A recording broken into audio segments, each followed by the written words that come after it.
I ain't gonna lie to you. I got a 6-1, maybe. I got a 6-1, bruh. Good body shot from Forte. Good right hand from brother. Hey, let me run this by you. We prepared well. It didn't go like we wanted, like we expected, but we always knew that only one David was gonna prevail. The only thing that's left is to learn from it, move on, and be better next time. The showdown between David Benavidez and David Morrell was nothing short of electrifying, capturing the attention of boxing enthusiasts with its high-octane action. From the moment the bell rang, both fighters came out swinging, each determined to score a knockout. As the rounds unfolded, it became apparent that Benavidez's experience and sheer power were beginning to tilt the scales in his favor. However, many boxing experts have since criticized the decision, labeling the outcome a robbery. Social media platforms erupted with heated reactions from fans who felt Morrell had been unfairly denied victory. One user sarcastically tweeted, "David Benavidez gets arrested outside the arena after robbing David Morrell," perfectly encapsulating the belief that Morrell had earned the win. Even rising star Gervonta Tank Davis weighed in, expressing his astonishment at Morrell's agility despite his size. Tank tweeted, "My first time seeing Morrell fight. Son quick to be that size," and later deleted another tweet accusing the referee of bias, hinting that the officiating favored Benavidez. Prominent sports journalist Ariel Helwani, while acknowledging the fight's entertainment value, praised the intensity of the bout, calling it just as good if not better than expected. His comment underscored the close nature of the contest, further fueling the debate over who truly deserved the win. Boxing analyst Capoza observed the dramatic shift in momentum, noting that just when the fight seemed to settle into a rhythm, Morrell dramatically turned up the heat in the final rounds. "Great fight, not difficult to score, but it delivered as anticipated," he remarked, emphasizing Morrell's impressive late-round performance that many believe should have secured him the victory. Tensions had been building between the two fighters even before the bell rang. At a media workout leading up to the fight, a shove from Benavidez during a face-off sparked a brief altercation, with Morrell throwing his title belt at Benavidez before security stepped in the fourth round. Morrell stunned Benavidez with a perfectly timed right hook that had the Mexican fighter on the ropes, showing vulnerability for the first time in ages. Yet Benavidez, known for his resilience and relentless pressure, quickly regained his composure, landing powerful uppercuts that broke through Morrell's defense, pushing the Cuban fighter back as the battle raged on. The fight was a thrilling back and forth, with both men showing their heart and grit until the final bell. It was one of my mistakes where, maybe I got going a little too late. I was getting going in the last 3 rounds. Maybe I should have done that earlier, but it's something to learn from, and something that happened in that fight that was a factor. 1 second, then Rafael here. David, I wondered, when we were leading up to the fight, there was a lot of discussion about your relative lack of professional experience compared to David. I know you had the great amateur background, he had so many more pro fights. It seemed like that was a factor because he was able to slow it down, speed it up, and do sort of what he wanted at a lot of the times. I wonder if you felt like that the experience level was maybe a little bit much for you. I'd actually like to hear Ronnie's perspective on that also. It was definitely one of the main factors in this fight where it didn't tilt the balance 100%, but it definitely was something that played a role in the outcome of the fight. Benavidez maintained relentless pressure on Morrell throughout the later rounds, showcasing his immense physical strength and remarkable ability to absorb punishment. By the 8th round, the toll of Benavidez's relentless assault began to show on Morrell, who, once brimming with energy and flair, appeared visibly fatigued. His earlier showboating and slick movement dwindled as Benavidez seized control of the fight, dictating the pace as the rounds wore on. As the fight progressed, Morrell's energy continued to fade, and it became increasingly clear that Benavidez was comfortably ahead on the unofficial scorecards. In the 9th, as the championship rounds loomed, Morrell mounted a final effort, attempting to steal the late rounds with a surge of aggression. But Benavidez, ever the strategist, continued to command the action, inviting Morrell to come forward. The 11th round delivered a surprising twist when Morrell scored a knockdown against Benavidez, sending shockwaves through the crowd. Yet, controversy loomed when the referee deducted a point from Morrell for punching after the bell, dramatically shifting the momentum back in favor of Benavidez. At the final bell, the judges handed Benavidez the win, with two scoring at 115 to 111 and one at 118 to 110, declaring him the unanimous decision victor. However, the results sparked a wave of criticism, most notably from WBA lightweight champion Gervonta "Tank" Davis, who accused the referee of bias. Tank voiced his frustration on social media, claiming that the referee's actions had directly influenced the outcome of the fight. Benavidez, known as the Mexican Monster, boasts an impressive record of 29-0 with 24 knockouts.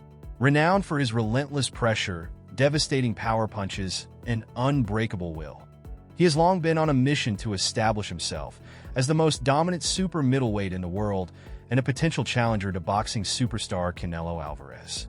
Leading up to the fight, Benavidez had made no secret of his disdain for Morrell, accusing him of disrespect and vowing to make their clash a brutal spectacle.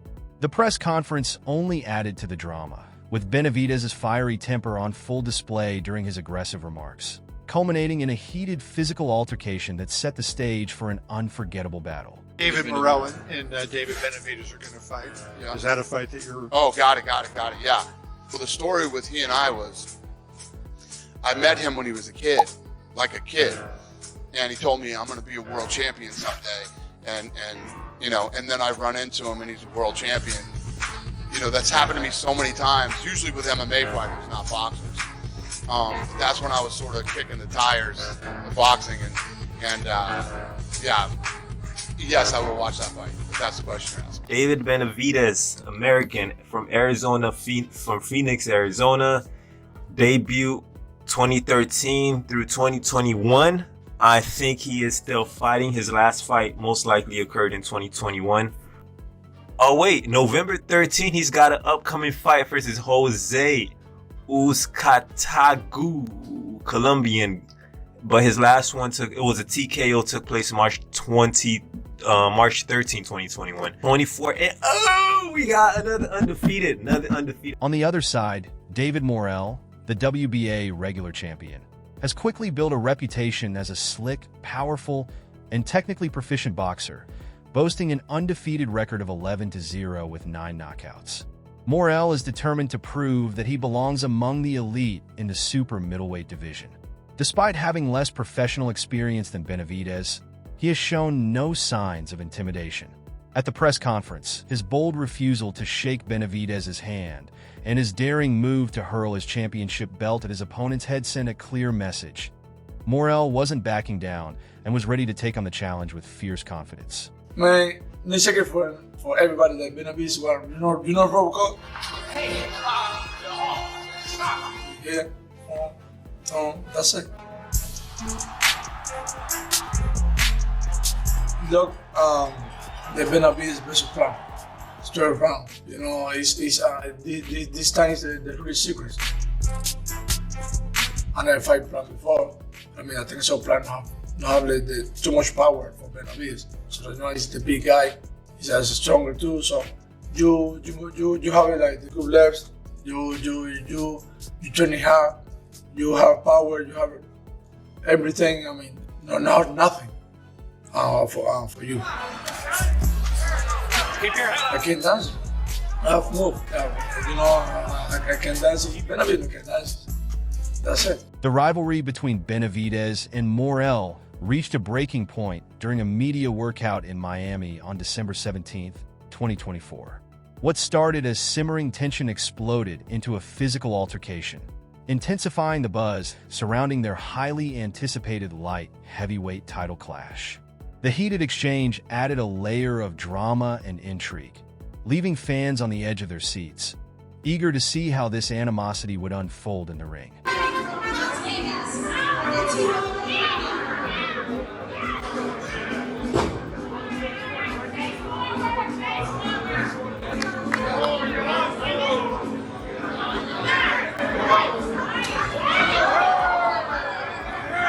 Benavidez has been vocal about the personal animosity between him and Morrell, bluntly stating, "He doesn't like me, and I don't like him."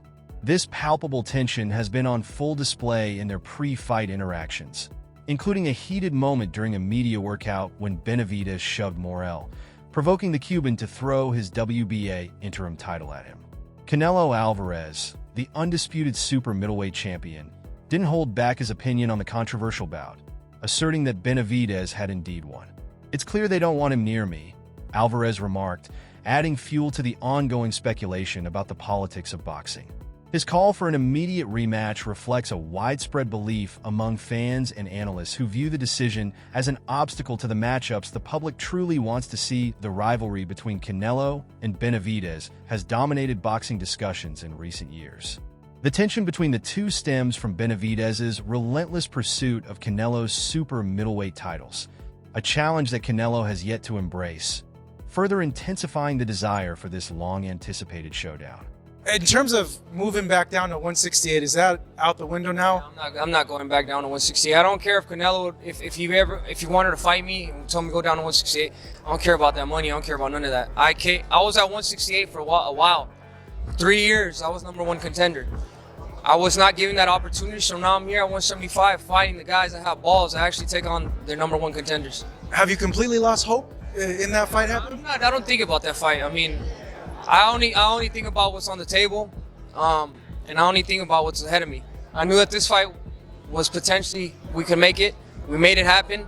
Now I'm only thinking about this fight and then unifying the titles after. Andre Ward, the former champion turned ESPN analyst, offered a thoughtful yet pointed analysis of the fight, recognizing Morrell's technical skill while ultimately siding with Benavidez's case. Morrell's defense was brilliant, but effective aggression should have swayed this, Ward remarked, emphasizing that Benavidez did more to win rounds.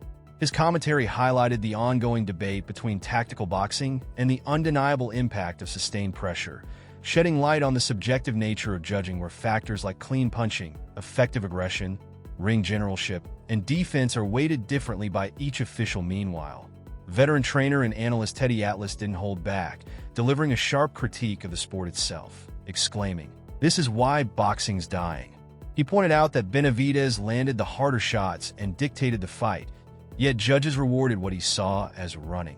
Atlas's frustration with Morrell's lateral movement, often dismissed as evasive rather than strategic, struck a chord with fans who felt the Cuban's slick style prioritized survival over domination.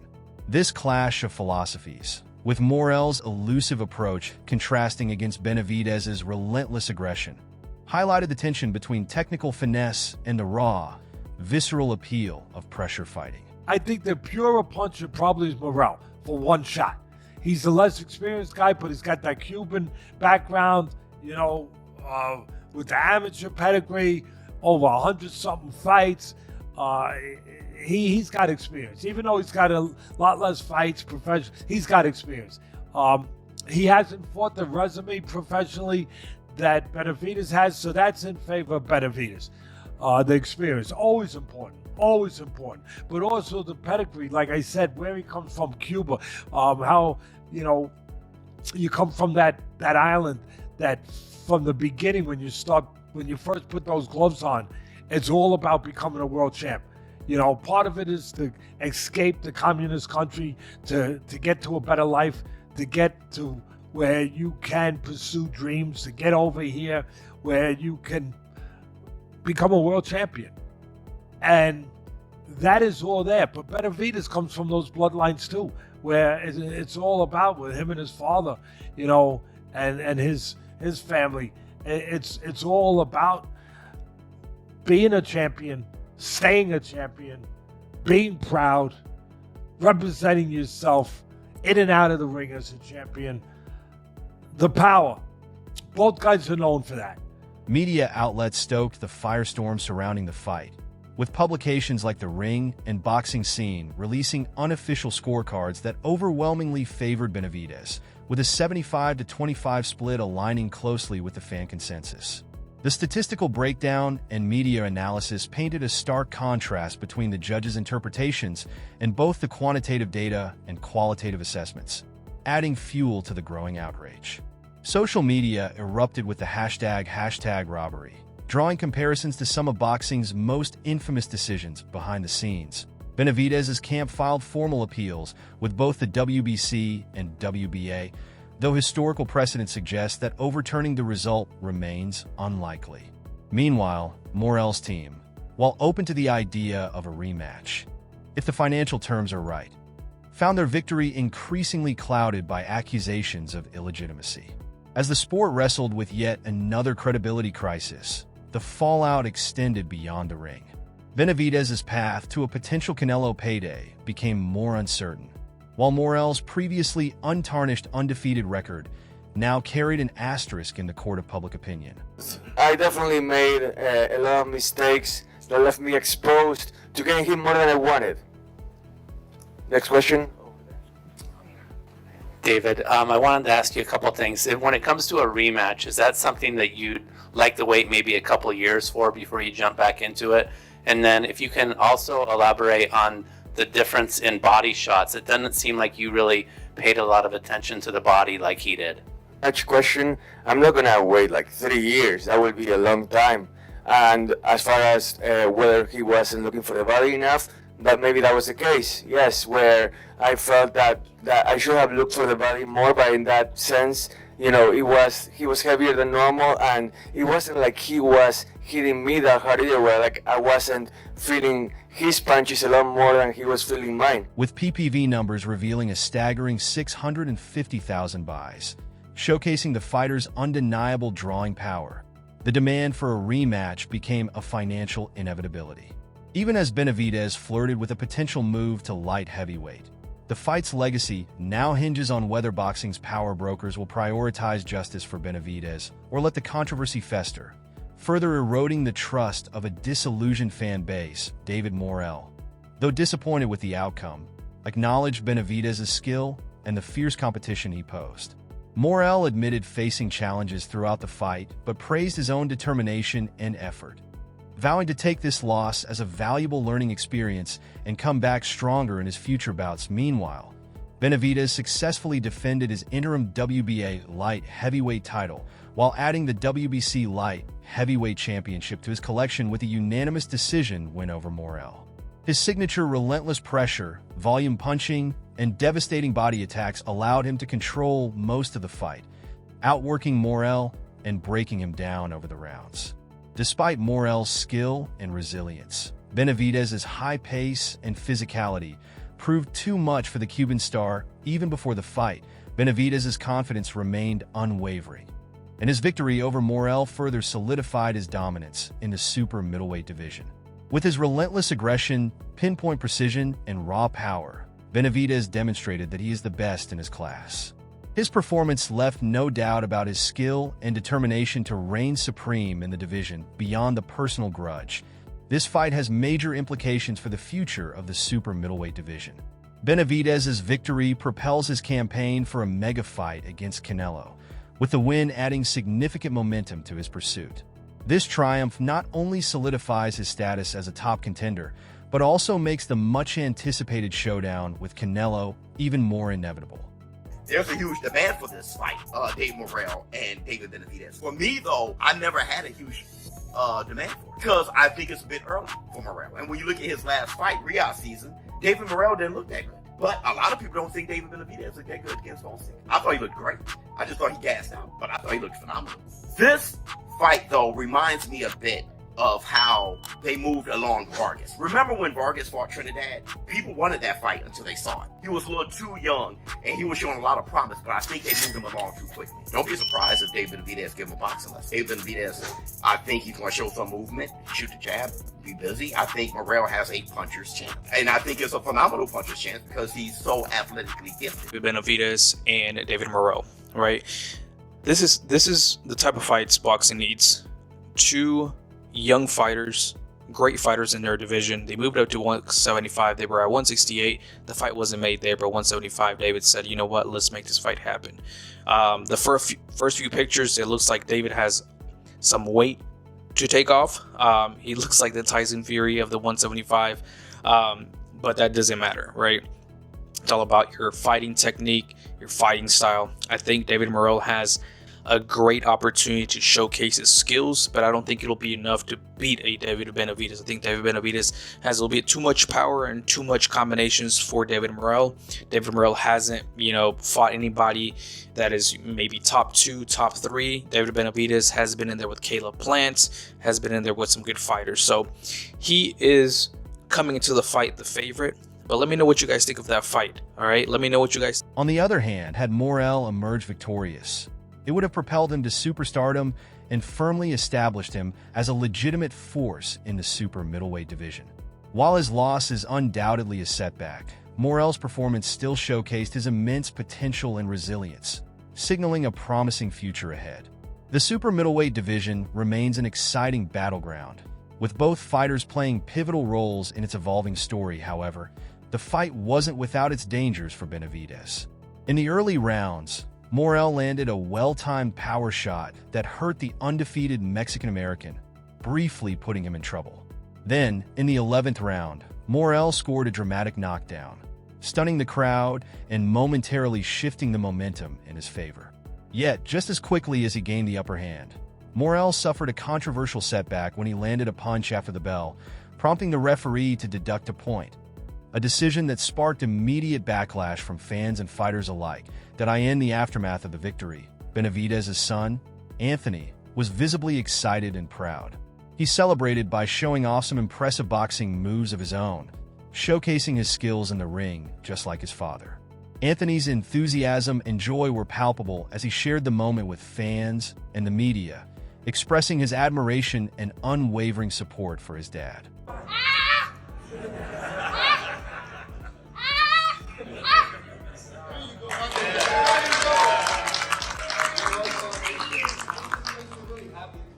Yeah, I feel really good, man. I knew it was going to be a hard fight. That's why I trained extremely hard.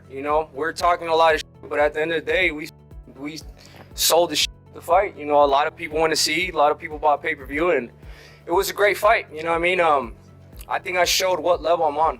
I don't know what percentage I landed at, but I landed a lot. Against a great fighter. What'd you say? 41. It's pretty good. That's really good. And I don't think I got hit that much either.